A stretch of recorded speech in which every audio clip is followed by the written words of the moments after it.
Hello, hello à tous! Vous êtes sur le podcast Upgrade Your Mindset et Agissez, le podcast qui explore la quête de soi, le développement personnel, le business et les situations de vie.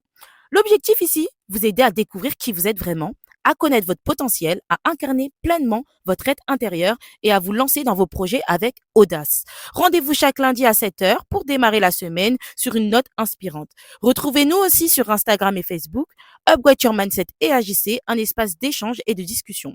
Sur YouTube, suivez-moi, Kumba Upgrade, avec des épisodes chaque dimanche. Si vous avez besoin d'un accompagnement personnalisé sur votre stratégie marketing et opérationnelle, vous pouvez me contacter par email kumbaupgrade@hotmail.com, sur Instagram Kumba Upgrade ou via le Google Form dans la barre de description. Sur ce, passons au vif du sujet.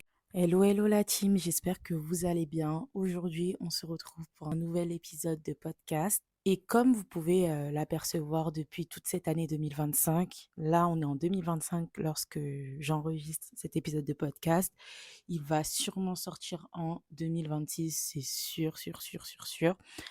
Comme vous savez, j'enregistre mes épisodes de podcast en avance. Vous avez pu voir mon processus mental, mon processus de plein de choses, mon évolution au niveau de mon état d'esprit, au niveau de mes pensées, au niveau de ma vision, au niveau de plein de choses, tout simplement, parce qu'un podcast, c'est aussi une manière de voir l'évolution d'une personne à travers son état d'esprit, à travers sa pensée, à travers les anecdotes, à travers toutes ces choses-là. Et pour moi, il était important de parler d'incarnation constante. Parce que souvent, je vous dis qu'il faut aller à la quête de soi-même pour pouvoir incarner la femme ou l'homme qu'on veut être dans notre tête, ou du moins qu'on pense être dans notre tête, mais sauf qu'on n'agit pas en conséquence. Et il est vrai que, par exemple, on peut trouver cette anomalie, entre guillemets, lorsqu'on level up, lorsqu'on monte en grade, lorsqu'on, voilà, ça peut être au travail, dans un business, dans plein de choses, même devant sa famille. Par exemple, on vous a toujours vu comme le petit de la famille, par exemple, vous êtes le plus jeune, etc. Ou vous ne vous mettez pas forcément en avant de base. Ça peut être dans votre groupe d'amis, ça peut être au travail. Par exemple, vous avez un nouveau poste et c'est un poste, voilà, à responsabilité, ou sinon dans votre boîte, enfin voilà. Ne pas se mettre à la hauteur à laquelle vous devrez être. Et c'est ultra compliqué quand dans ta vie, tu ne t'es jamais dévoilé. Ça, c'est une chose, mais dans un aspect où tu level up dans ta vie, c'est-à-dire professionnellement, dans ta vie privée, dans tout, faut se sentir légitime de la place que tu as aujourd'hui. C'est-à-dire que parfois, comme tu as évolué, tu as grandi, la place que les gens vont te donner naturellement, tu vas pas forcément l'accepter parce que pour toi, dans ta tête, tu seras toujours bloqué à l'ancienne personne que tu étais. Et ça, c'est pas forcément très facile. Il y a beaucoup de personnes qui vont parler du syndrome de l'imposteur. Il y a beaucoup d'artistes, malgré le résultat qu'ils ont, ils vont toujours avoir ce syndrome de l'imposteur parce que pendant très longtemps, ils étaient dans une certaine position, une certaine place qui leur faisait du bien, mais ils rêvaient d'aller un peu plus loin. Et ils n'ont pas eu le temps, parfois, tellement c'est parti trop vite, ça a avancé tellement vite, ça a explosé rapidement, de se rendre compte de leur évolution. Ça veut dire pendant très longtemps, ils vont faire des interviews, des allocutions, où ils vont se dire, ouais, en fait, on va leur dire tous les bienfaits qu'ils ont fait, etc. Mais ils vont jamais prendre conscience de tout ce qu'ils ont fait. Ça veut dire que ils vont se sentir un peu mal à l'aise quand on va leur dire les choses, etc., etc. Une chose que j'ai à vous dire, c'est prenez votre place. C'est vrai que c'est pas facile, honnêtement, quand pendant longtemps, on n'a pas pris conscience de qui on est, de ce qu'on donne, de ce qu'on apporte, de l'énergie qu'on procure aux personnes qui sont face à nous. Et ça, vous allez le trouver dans le trouver dans plusieurs situations de vie. Ça peut être le moment où vous incarnez pleinement la femme ou l'homme que vous êtes. Ça peut être au niveau de votre style vestimentaire, ça peut être au niveau de plein d'étapes de votre vie. Lancement d'un business, tu veux pas te mettre à la place du CEO, du fondateur ou fondatrice de cet empire. Vous voyez ce que je veux dire? Il faut savoir prendre sa place. Prendre sa place, c'est pas évident. Ce qui peut vous aider, ça peut être votre style vestimentaire, faire des proclamations dans votre tête et vous dire, je suis le meilleur ou la meilleure dans mon domaine, concrètement. Même si tu es au début de ton projet, ancre ces paroles-là dans ta tête. Ça va devenir une évidence pour toi. Parce que tu mets déjà tout en place pour pouvoir être le meilleur dans ton domaine. Alors là, si tu ancres ces paroles-là, ça va être une évidence. Lorsque tu vas devoir présenter ton projet, parler de toi, parler de tes envies, ça va être une évidence. Tu n'auras même pas besoin de faire des pataquès parce que tu paraîtras confiant, confiante. Et c'est hyper important. Vous êtes les premiers game changers de votre vie et de ce qu'on peut voir à travers vous. C'est-à-dire que l'apparence, le personal branding, c'est quelque chose qui doit être ancré. C'est pour ça que je vous parle d'incarnation. Parce que c'est pas qu'une histoire d'apparence. C'est l'intérieur aussi. L'intérieur, comment tu te sens véritablement. Que tu sois aligné. Et tu te sentes légitime également de la place que tu as aujourd'hui et la place que tu construis. Faut pas que tu aies honte du statut que tu as actuellement. Admettons que tu viens de lancer un projet ou sinon tu as plein d'ambitions. Il faut pas que ces ambitions-là soient ah, ils sont pas encore là. Faut que tu vives les choses comme si tu les avais déjà dans ta vie. Tu vois ce que je veux dire?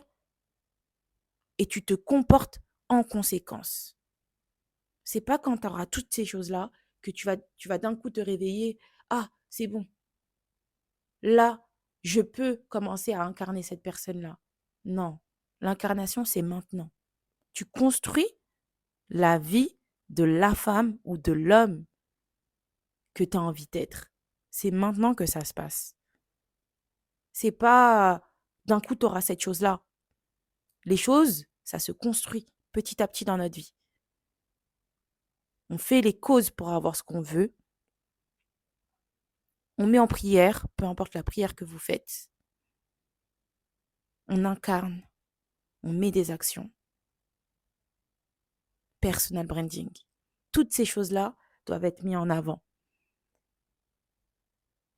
Petit à petit, moi, j'ai pas de recette miracle à vous donner. Vous le savez très bien pour les auditeurs de ce podcast.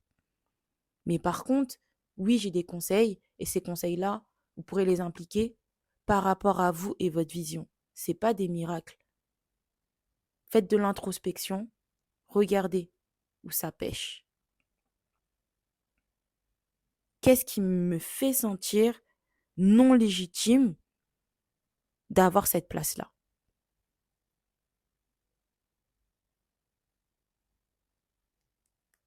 Pourquoi j'ai ces ressentis?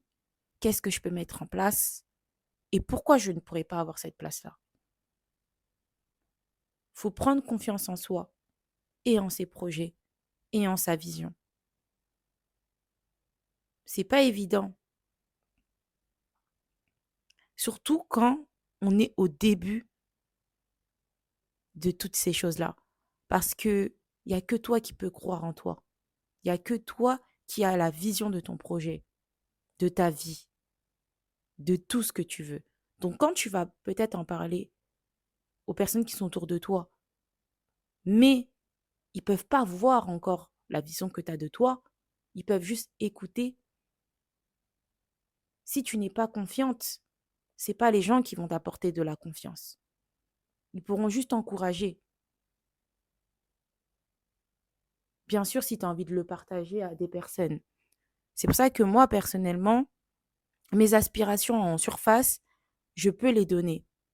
et encore. Mais on va jamais aller en profondeur. Surtout s'il y a rien qui est encore lancé.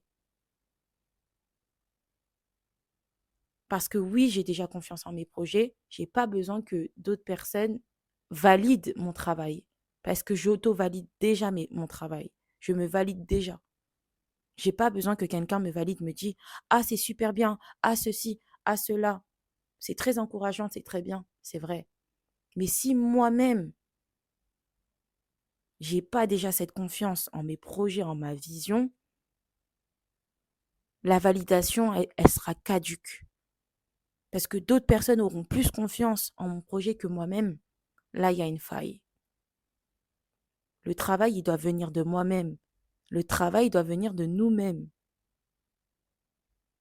Peu importe la personne que vous avez devant vous, que ça soit un président, que ça soit une personne qui a une forte aura, que ça soit une personne qui a réussi plein de choses dans votre vie, votre confiance, elle doit toujours être high. Toujours être high. Il n'y a pas de personne qui est au-dessus de vous. Vous êtes déjà très loin, très haut. Et tu es déjà là où tu veux être mentalement. Parce que tu fais déjà les causes. Et après, le temps fera les résultats. Mais n'attends pas d'avoir des résultats pour être fier de ton projet. Tu peux en parler aux personnes. Il n'y a pas de souci. Mais sois déjà confiant quand tu en parles. Ne parle pas d'un projet de vie lorsque tu n'es pas sûr et lorsque tu n'as pas fait les causes. On parle en résultat ici. On n'a rien à prouver à personne. On n'a rien à prouver à personne. Si tu vends un produit, un service, il faut que tu donnes envie aux personnes qui sont autour de toi pour pouvoir le vendre et pas juste j'ai ce projet. Parle de tes projets à des personnes qui peuvent t'apporter, que ce soit des futurs clients, des investisseurs, des personnes qui pourront te trouver des clients, qui vont en parler, qui vont être des ambassadeurs de ton projet. Tu vois ce que je veux dire? Déjà, tu es ta première ambassadrice. Ambassadeur ou ambassadrice, t'es le premier, t'es la première. Et en second point, après, les autres pourront devenir des ambassadeurs de ta marque parce qu'ils auront utilisé ton service ou ton produit. Ils auront écouté, par exemple, tes conseils, peu importe. Voilà. Ils ont confiance en toi. Tu leur inspires la confiance.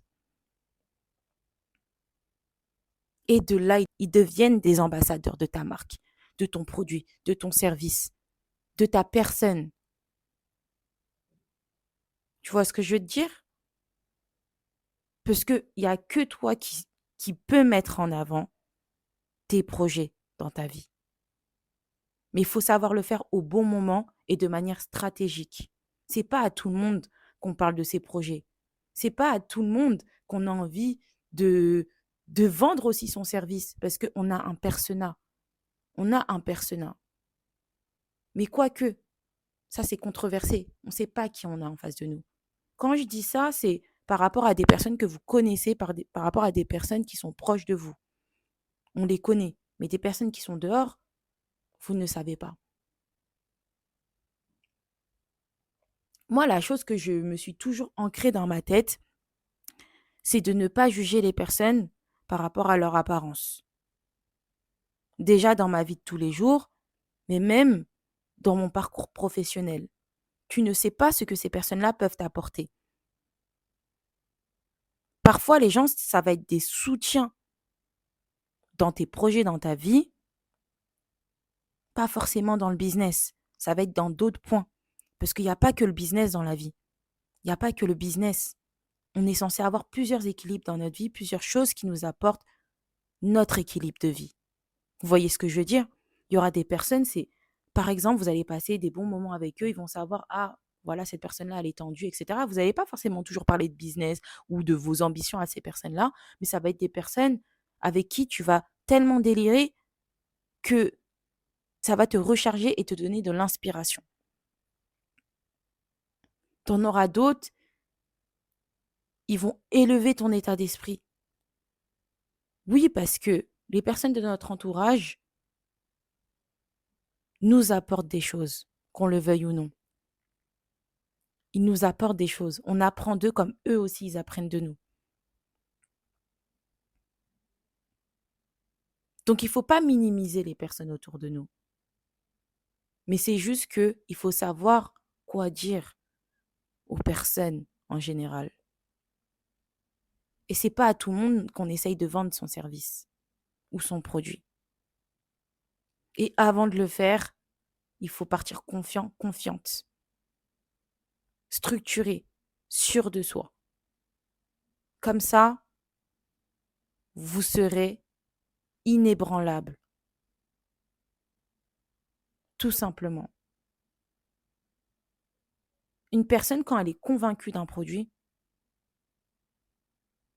et elle vous en parle, vous aurez que envie de tester le service ou le produit proposé. Il faut savoir se vendre et être confiant. Ne pas douter. Tu auras des moments de doute, de questionnement, c'est normal. Mais il faut savoir se ressaisir.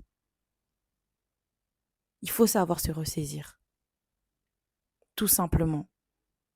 Parce que si tu as testé des nouvelles choses dans ta vie, tu es actuellement dans un inconfort. Tu es actuellement dans un inconfort. Et lorsqu'on est dans un inconfort, c'est difficile de se relever. C'est difficile de toujours garder la foi, surtout pendant les débuts. Mais si tu n'y crois pas, c'est pas comme ça que ça va marcher. Croyez-moi. Croyez-moi. Mettez les moyens et les causes pour que ça fonctionne. Et n'ayez pas peur. Peu importe la personne que vous avez devant vous, vous avez votre place. Il y a de la place pour tout le monde. Vous savez, un marché, par exemple, de la cosmétique, de l'alimentaire, de l'électronique, de l'électroménager. Vous savez que même un créateur qui a vendu 2 produits dans un domaine de la cosmétique, il a un pourcentage du marché. Il a une part de marché. Vous êtes au courant? Bah, sachez qu'on a tous notre place. Dans n'importe quel marché où on s'implante, on a une part de marché. Peu importe la taille du marché, on a un pourcentage. Notre parole compte. Nous sommes importants. N'ayez pas peur. On a tous commencé quelque part et on va tous commencer quelque part. C'est pas du jour au lendemain tu vas te lever et tu vas être fier de toi parce que tout simplement, vous savez que ce processus-là, c'est quelque chose qu'on doit prendre goût.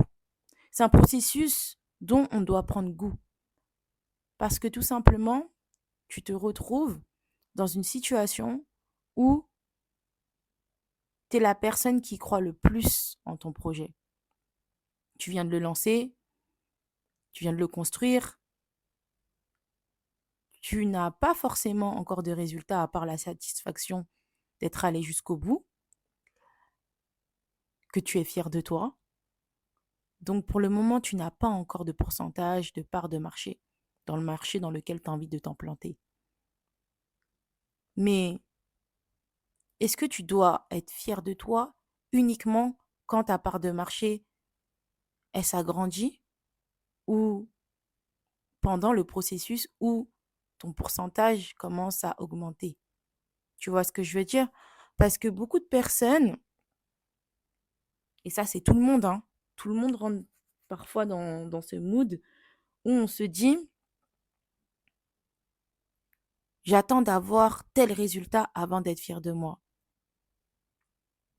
Vous savez, le plus dur et le moment où vous allez être le plus fier de vous lorsque vous aurez vos premiers résultats, c'est de ne pas avoir lâché pendant que les premières portes se fermaient à vous.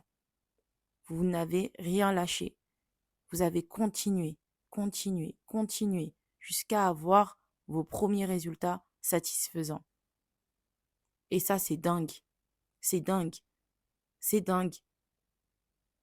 Parce que tu n'as rien lâché jusqu'à aujourd'hui. C'est pour ça que c'est important d'être fier de soi, fier de son parcours. Et lorsque vous vous présentez ou vous présentez vos projets, peu importe les résultats que vous avez, soyez-en fiers. Sincèrement, pas du faux semblant. Essayez d'en parler au maximum vers des publics adaptés. Quand on ressent une personne qui fait que de parler de ses projets, de ce qu'elle fait dans la vie, de son travail, de sa passion, ça donne envie de tester son service ou son produit ou même de faire des recherches sur son métier. Ah ouais, son métier, il a l'air super bien, etc. Peut-être pas qu'il sera pour vous le métier de la personne, mais tu sens la passion de la personne. Et chaque énergie qu'on dégage, et émotion, je dirais, de joie, de bonheur, c'est contagieux. J'ai eu des expériences dans ma vie professionnelle où j'ai pu exploiter cette chose-là. Et croyez-moi que j'ai tellement pu développer cet axe professionnel que jusqu'à aujourd'hui, les contacts que je me suis faits à travers ce travail-là, ils sont toujours présents. Parce que tout dépend aussi de l'énergie que tu dégages. Regardez par exemple un vendeur ou une vendeuse qui est convaincu de son produit, qui a le personal branding, l'outfit qui va avec. Toutes ces choses-là sont faites pour conditionner le client à acheter et à être convaincu. Et quand je parle de convaincu, c'est que le produit, il ne ment pas. Les résultats sont là. Et même le mieux, c'est que le vendeur ou la vendeuse ait le produit, qu'il l'a utilisé, par exemple pour la cosmétique ou pour des solutions. Vous verrez directement que la vente, elle sera vraiment différente. Et là, on pourra partir aussi sur de la confiance, de la fidélisation. Et nos clients deviendront des ambassadeurs. Rien de mieux. Tu gagnes 3 choses. Une vente, de la fidélisation et un ambassadeur de ta marque ou de ton produit, de ton service. Et il n'y a rien de mieux. C'est pour ça que quand on rentre dans un magasin Foot Locker, les vendeurs, les vendeuses sont habillés en conséquence. Ils ont peut-être la dernière paire, ils ont un style, ils ont une éloquence, une manière de parler, une certaine attitude, parce que chaque domaine a son persona, c'est-à-dire le client cible. Il faut que le client, parfois, s'identifie. Là, on part sur un autre type de marketing. Il faut que la personne, elle s'identifie. Le luxe, ça peut donner envie, par exemple, pour certaines personnes. Il y en a d'autres, ça va être juste une habitude de vie, un style de vie, un lifestyle. Mais d'autres personnes vont consommer parce que ça leur donne envie. Ils voudront appartenir à une certaine classe sociale ou catégorie de personnes. Vous voyez ce que je veux dire? Tout ça, ça se travaille. Tout ça, ça se travaille. Il faut réfléchir à tout ça. Si tu veux des clients premium, propose du premium, de la qualité du service qui va avec. En tout cas, juste pour vous dire, ayez confiance en vous. Vous avez votre place. Vous avez votre place. Ne doutez pas de vous. Certes, c'est tes débuts, etc. Incarne ton projet. Et dis-toi dans ta tête que tu es la meilleure. Tu es le meilleur, tu es la meilleure dans ton projet, dans ton domaine, pour ton projet. Tu vois ce que je veux dire? C'est pas pour se mettre en concurrence avec les autres personnes, mais quand on est dans un certain domaine, on aura de la concurrence. Donc quand tu es face à d'autres personnes, il faut que toujours ta tête elle soit relevée, que tu te sentes à ta place. Tu vois ce que je veux dire? Tu es à ta place. Tu es manager alors que de base, tu étais un employé polyvalent. Tu es à ta place. Prends de la hauteur. Tu as autant ta place que les autres managers. C'est pas facile, je suis d'accord. Mais au fur et à mesure, quand tu vas te lever le matin, tu vas te dire, je suis le meilleur, je mérite ma place. Je mérite ma place. Je suis le meilleur dans mon domaine. Je suis le meilleur. Du moins, je mérite ma place. Sur ce, la team, je vais vous laisser. On se retrouve lundi prochain à 7h. Bisous, bye. J'espère que cet épisode de podcast vous aura plu. Bisous, bisous, bye.